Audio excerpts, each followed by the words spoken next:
नमस्कार दोस्तों, जैसा कि पिछला वीडियो में हमने आपको बताया था कि आगे कभी हम लोग कंपनी के टैक्स रेट, डोमेस्टिक कंपनी के टैक्स रेट को और टैक्स लेबिलिटी को कैसे कम कर सकते हैं, इसके बारे में आप लोगों को बताएंगे।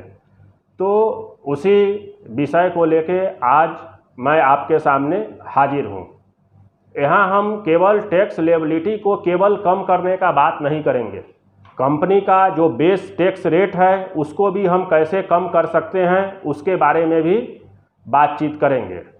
तो जैसा कि हम सभी जानते हैं कि असेसमेंट ईयर अभी 2021-22 में जो भारत में डोमेस्टिक कंपनी का जो जनरल टैक्स रेट है वह 30% का है, 30% का है। हमारा इनकम टैक्स एक्ट 1961 के प्रोविज़न के अनुसार जनरल टैक्स रेट हमको 30% के हिसाब से डोमेस्टिक कंपनी को पे करना पड़ता है।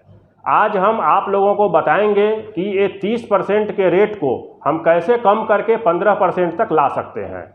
तो सबसे पहला कंडीशन है, जो कंडीशन भारत के तकरीबन 98%, 98% कंपनियों पर लागू होता है, वह कंडीशन है कि यदि आपका टर्नओवर पूरे साल का, पूरे फाइनेंशियल ईयर का टर्नओवर 400 करोड़ से कम है, तब आपको 30% का इनकम टैक्स का रेट नहीं लगेगा।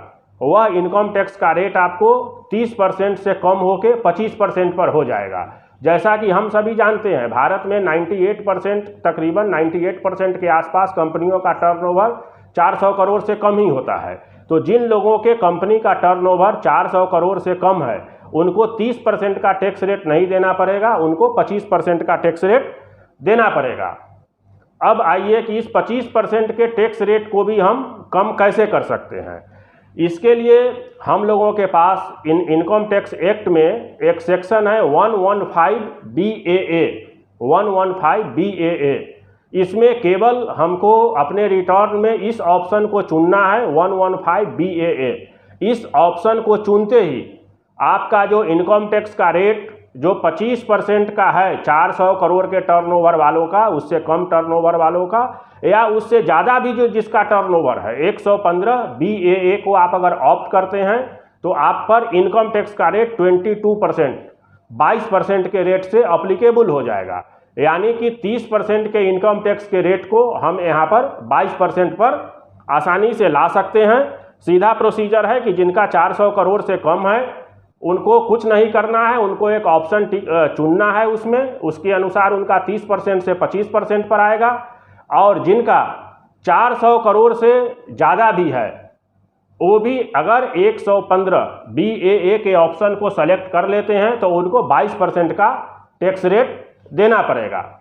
अब आइए इसके आगे है कि अगर कोई कंपनी भारत में जो अभी डोमेस्टिक कंपनी है वह 1/10/2019 को या उसके बाद 31/3/2023 के बीच में अगर रजिस्टर्ड होती है और भारत में अगर वो कोई प्रोडक्शन या सामान बनाती है, तो इस परिस्थिति में अगर वह कंपनी चाहे तो 115 BAB, सेक्शन 115 BAB के ऑप्शन को अगर चुनेंगे तो इस अवस्था में, इस कंडीशन में उनका टैक्स रेट 15% पर आ जाएगा। तो सीधा है, इसमें कोई टैक्स का जो सीधा है, जो भारत में जो हमारा इनकम टैक्स एक्ट ने जो प्रोविज़न दिया है, इस प्रोविज़न को अगर आप सिस्टमेटिक अप्लाई करेंगे तो आपका 30% के टैक्स रेट को आप आसानी से 15% तक ला सकते हैं। इसमें एक ध्यान देने वाला बात एक और है कि जो 115 BAA और 115 BAB के ऑप्शन को अगर आप चुनते हैं तो आपको मैट का प्रोविज़न भी आप पर अप्लीकेबल नहीं होगा, मिनिमम अल्टरनेट टैक्स। अब मिनिमम अल्टरनेट टैक्स क्या है, कैसे ये अप्लीकेबल होता है, इसके लिए आगे किसी वीडियो में हम आप लोगों के साथ चर्चा करेंगे। तो आज जैसा कि हमारा वीडियो जो होता है वह ज़्यादा लंबा नहीं होता, हम केवल टैक्स प्रोविज़न के सीधा आपको सेक्शन नंबर कोट कर देता हूं कि उस सेक्शन नंबर को आपको अप्लाई करके आप 30% के रेट को पहले आप 25% पर 25 को कम करके 22 को कम करके आप 15% पर इस टैक्स रेट को आसानी से ला सकते हैं। और जो 115 BAA और 115 BAB के अनुसार आप पर कोई मिनिमम अल्टरनेट टैक्स का प्रोविज़न लागू नहीं होगा। ये सामान्य सा प्रोविज़न है हम लोगों का। इसके अलावा इनकम टैक्स में बहुत सारा प्रोविज़न कंपनियों के बारे में है, जिस पर आपका जो इफेक्टिव टैक्स रेट होगा, जो आपका वास्तव में टैक्स रेट होगा, वो कुछ और प्रोविज़न को अगर इसमें अप्लीकेबल करते हैं तो बहुत सारा परिस्थिति में वो 0% पर भी जा सकता है, यानी कि आपको कोई टैक्स देना नहीं पड़ेगा। अब है कि इनकम टैक्स में जो रिमेडी हम लोगों को दिया गया है, जो प्रोविज़न हम लोगों को दिया गया है, यह निर्भर करता है कि उसको हम किस तरीक़ा से अप्लाई करते हैं। तो फिर किसी वीडियो में आगे हम लोग जो मिनिमम अल्टरनेट टैक्स है, मिनिमम अल्टरनेट टैक्स का प्रोविज़न क्या होता है और किस अवस्था में हम अपने कंपनी के टैक्स रेट को 0 कर सकते हैं। आज हमने 30%, 30% को 15% पर कैसे लाया जा सकता है, इस प्रोविज़न को आप लोगों को बताया है। आगे उसको हम 0% पर कौन कौन कंपनियां हैं, कौन कौन कैटेगरी है, चाहे इसके लिए कौन से कंडीशन है, जिसके हिसाब से हम इस टैक्स रेट को 0 पर ला सकते हैं।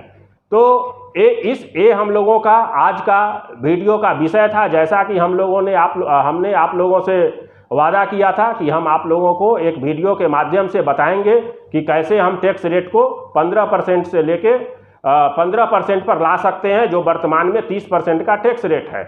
इसके अलावा भी पीछे हम लोग जो वीडियो डाले थे कि एक इंडिविजुअल जो कंपनी करदाता नहीं है, जो कंपनी एसएससी नहीं है, इंडिविजुअल है और HUF है, वो अपने आसानी से 75,000 तक के टैक्स रेट को कैसे 75,000 के जो इनकम टैक्स का उनका जो टैक्स अमाउंट है 75,000 रुपया को कैसे बचत कर सकते हैं, इसके बारे में भी हमने अपने पिछले वीडियो में बताया था। उसका लिंक हम लोग नीचे दे देंगे।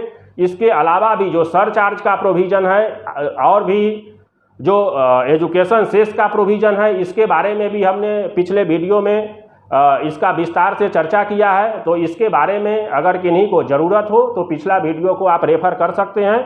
उसका लिंक हम नीचे डिस्क्रिप्शन में दे देंगे।